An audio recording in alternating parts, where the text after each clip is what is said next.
At 19, I didn't have the luxury of being picky about jobs.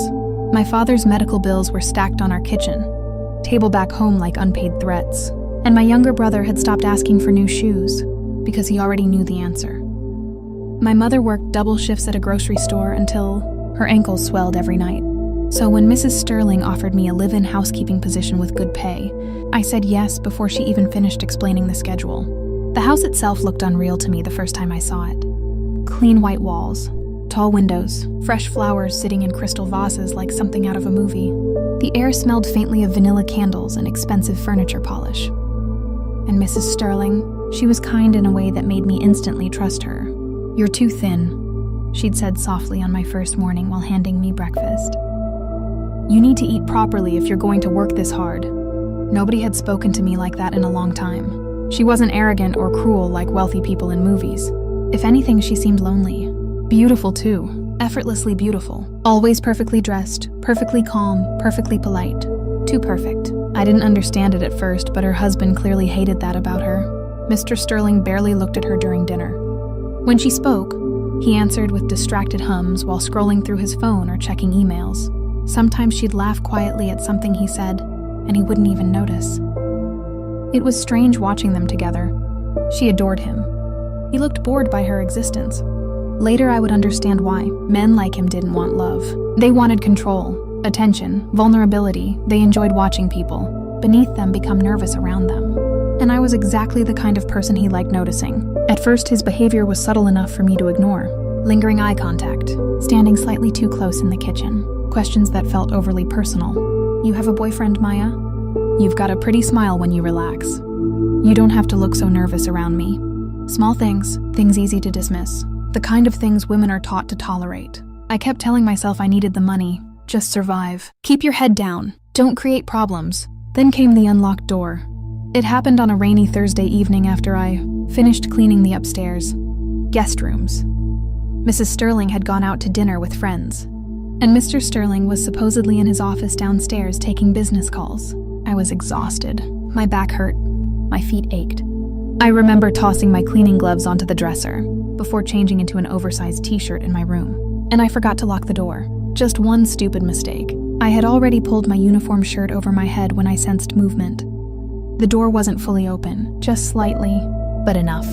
Enough for me to see him standing there, watching. For one horrifying second, neither of us moved. My entire body locked up. Then he smiled. Not embarrassed, not apologetic, amused. "Oh?" he said casually, his eyes dragging across me before finally meeting mine. "Sorry, didn't realize you were changing." But he didn't look away immediately. That was the part I couldn't stop replaying later that night. The pause, the deliberate pause. I grabbed my shirt so fast my fingers cramped. I forgot to lock it." "Clearly," he replied. Then he walked away. Just like that. No apology, no shame, only that smile. After that night, something inside the house changed. Or maybe something inside me changed. The hallways suddenly felt quieter when he was home. I became hyper-aware of every sound. Footsteps behind me, doors opening downstairs, the creak of floorboards outside my room at night. Even the air felt heavier. And for the first time since arriving there, I started locking my bedroom door every single night, because deep down, I knew something terrible had just begun. After the unlocked door incident, Mr. Sterling stopped pretending I was invisible. That was the first thing I noticed. Before that night, he moved through the house like I was part of the furniture, a quiet employee, someone who cleaned his dishes, folded his clothes, and disappeared before he had to acknowledge my existence. But afterward, his eyes followed me. Constantly, I would feel it before I saw it, that crawling sensation on the back of my neck, the awareness that someone was watching me too carefully, too intensely. And every time I looked up, there he was, leaning against a doorway, standing at the top of the staircase, watching me with that same expression he wore the night he saw me changing. Not guilt, not embarrassment, hunger. It changed the atmosphere inside the house completely. The Sterling home had once felt warm and polished, filled with soft music and scented candles and sunlight, pouring through expensive windows. Now it felt airless, suffocating, like the walls themselves were waiting for something bad to happen. I started avoiding empty rooms, avoiding silence, avoiding him, but somehow he was always exactly where I was. One morning, I was making tea in the kitchen before Mrs. Sterling woke up. The house was quiet except for the soft bubbling of water and the ticking clock clock above the stove. I remember feeling relieved. Safe for once. Then I smelled his cologne before I even heard him. Dark, expensive, sharp. My entire body stiffened. He walked into the kitchen slowly, sleeves rolled up, looking freshly showered while I stood there in an oversized sweatshirt with my hair tied back messily. "Early morning," he said casually. I forced myself to nod. "Yes, sir." I kept my eyes on the teacups, praying he would leave. Instead, he walked closer. Too close. The kitchen suddenly felt smaller. My breathing turned shallow as he reached past me toward the cabinet above my head. His chest brushed against my shoulder, trapping me between him and the counter for half a second longer than necessary. Then his hand slid down carelessly, or maybe not carelessly at all. His fingers brushed the side of my chest while reaching for a mug. A tiny movement, so small nobody else would have noticed it, but my stomach dropped instantly. Every muscle in my body locked up. "I'm sorry," he murmured softly. But he was smiling when he said it. I could feel his breath near my ear. Warm, steady, intentional. The nausea hit me so suddenly I almost dropped the teapot. I stepped away so fast my hip slammed into the counter. He chuckled quietly. That sound haunted me more than shouting would have, because he knew exactly what he was doing, and he knew I couldn't say anything. After that, the touching became part of the routine. In the hallway, he would accidentally brush against me even when there was plenty of space to pass. His hand would settle against my lower back for 1 extra second, fingers pressing lightly through my clothes before moving away. 1 second. That was all. But it was enough to make my skin crawl for hours afterward. Sometimes he would stand close behind me while I cleaned shelves or folded laundry. Too close. Close enough for me to hear him breathing. Close enough for me to smell whiskey lingering beneath his cologne. And every single time my body reacted before my mind did. Cold sweat gathering under my arms, my pulse racing painfully fast, my throat tightening until swallowing hurt. I stopped sleeping properly after the second week. Every creak of the house made me sit upright in bed. Every pair of footsteps outside my room froze my blood. At night, I shoved a chair beneath the doorknob even after locking it. Then I would lie awake staring at the ceiling, feeling stupid and terrified at the same time, because part of me kept trying to minimize it. Maybe I was overreacting. Maybe he was naturally touchy. Maybe... But deep down, I knew the truth. Good men don't smile when women flinch. The worst part wasn't even him. It was the silence afterward, the way I carried those moments alone. I couldn't call my mother and explain why I wanted to quit. I could already picture the panic in her face. The disappointment, the fear. We needed the money too badly. My father's treatments weren't getting cheaper. Some nights, I would stare at the banking app on my phone and cry quietly after sending money home because leaving this job felt impossible. I felt trapped. Like every dollar came attached to another piece of my dignity. And Marcus knew it. That was what made him dangerous. He understood exactly how desperate I was. One afternoon, while I was organizing books in the study, he appeared behind me so suddenly I nearly screamed. "You scare easily," he said. "I didn't hear you come in." "That's because you're always nervous around me." His voice stayed calm, friendly even. That somehow made it worse. I stepped sideways to move past him, but he blocked the path casually, hands in his pockets. Then he smiled. "You're a very dedicated worker, Maya." Something about the way he said my name made my stomach twist. "It would be a shame," he continued softly, "if something happened to your reputation here." I stopped breathing for a second. The room suddenly felt ice cold despite the sunlight pouring through the windows. "What do you mean?" I whispered. His eyes stayed locked on mine. "Relax," he said lightly. "You're too tense all the time." Then he walked away like the conversation meant nothing. But my hands shook so badly afterward that I dropped 3 books while trying to shelve them. That night, I cried in the bathroom with the shower running so nobody would hear me. I scrubbed my skin until it turned red because somehow I constantly felt dirty now. Not physically, psychologically, like his attention itself had stained me. And through all of it, Mrs. Sterling watched. That was the strangest part. Sometimes I would catch her standing silently at the end of a hallway while Marcus spoke to me, her expression unreadable, calm, empty. Once, during dinner cleanup, I looked up and found her staring directly at his hand resting against my waist as he squeezed past me. She saw it. I know she saw it. But she said nothing. Not to him. Not to me. And somehow, her silence frightened me almost as much as his behavior did, because I couldn't tell whether she pitied me or blamed me. Then came the morning of the airport trip. The house buzzed with movement. Suitcases rolling across marble floors. Phones ringing. Mrs. Sterling giving instructions to the driver while rain tapped softly against the windows outside. They were supposed to leave for 2 nights for a business event in another city. I should have felt relieved. Instead, dread sat heavy in my chest all morning. Because Marcus kept looking at me, not casually, not secretly, directly, like we shared a private conversation nobody else could hear. While the driver loaded luggage outside, I stood near the staircase, clutching folded towels. The house felt different the moment the car pulled away. Quiet, not the usual heavy silence that made me anxious, but something softer. Temporary relief settling into the walls like the first breath. After being underwater too long, I stood near the front window watching the black SUV disappear beyond the gates while rain shimmered against the driveway. Lights outside. For the first time in weeks, my shoulders loosened. They were gone. Mrs. Sterling had kissed my cheek before leaving and reminded me to lock up early. Marcus barely acknowledged me as he rolled his suitcase outside.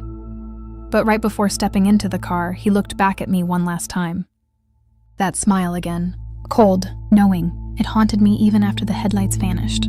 Still, I kept trying to convince myself I was safe now. Maybe I had imagined the threat behind his eyes. Maybe the distance would calm everything down.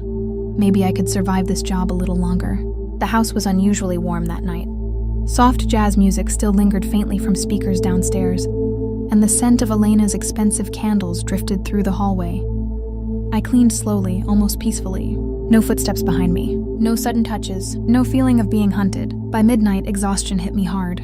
My muscles ached from weeks of tension I hadn't even realized I was carrying. I wandered upstairs toward the guest bedroom connected to the master suite. Elena sometimes let me rest there after late cleaning shifts because the mattress was softer than the tiny bed in my room downstairs. The bedroom looked beautiful in the dim golden light. Cream-colored sheets, huge windows overlooking the rain, perfume bottles arranged neatly on a marble vanity. For a moment, I stood there quietly, staring at the room with the strange sadness poor people sometimes feel inside wealthy homes. Everything looked peaceful, safe. I sat carefully on the edge of the bed, running my fingertips across the expensive fabric blanket.